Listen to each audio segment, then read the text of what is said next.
اعوذ باللہ من الشیطان الرجیم، بسم اللہ الرحمن الرحیم۔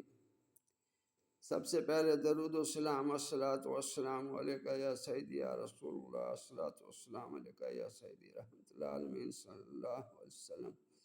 اگر آپ کی کوئی گم شدہ چیز کا پتہ لگانا چاہتے ہیں کہ کون لے گیا یا کہاں چلی گئی ہے، تو آپ یہ عمل کریں، یہ تعویذ بنائیں، اوپر بسم اللہ الرحمن الرحیم، نیچے لکھیں بسم اللہ الرحمن الرحیم، چاروں طرف بسم اللہ الرحمن الرحیم، اور چاروں جو فرشتے ہیں مقرب، جبرائیل علیہ السلام، میکائیل علیہ السلام، اسرافیل علیہ السلام، عزرائیل علیہ السلام، اور درمیان میں قل هو اللہ احد اللہ الصمد لم یلد ولم یولد ولم یکن لہ کفوا لکھیں، اور مذکورہ بالا بدخوابی کے موقوف کرنے کے واسطے ہے۔ اگر کوئی حال معلوم کرنا ہو تو اس نقش کو لوبان کی دھونی دے کر سرہانے تکیے کے نیچے اس نقش کو رکھ لے، اور جس شخص کا حال معلوم کرنا ہو اس شخص کا نام تعویذ میں ما ولدیت و قومیت و سکونت کے تحریر کر دے۔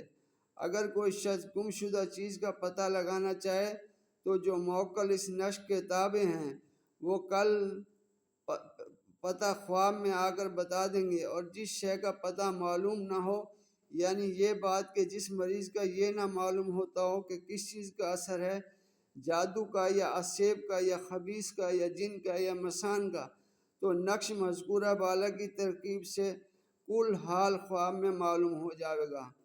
یہ نقش واسطے گم شدہ چیز وہ پتہ لگانے اثرات و خوابی کے لیے مجرب المجرب ہے۔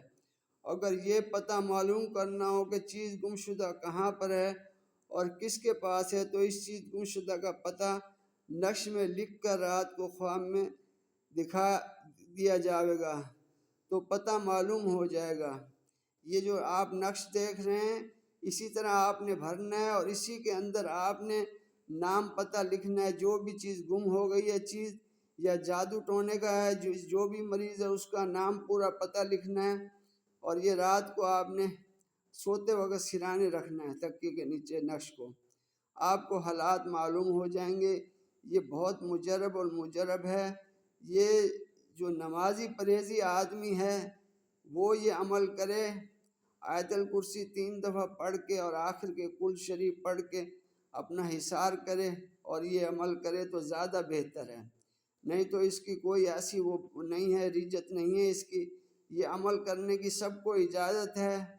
کامنٹ کے اندر ماشاءاللہ آپ لکھ دیں، آپ کو سب کو اجازت ہے۔ السلام علیکم ورحمۃ اللہ وبرکاتہ۔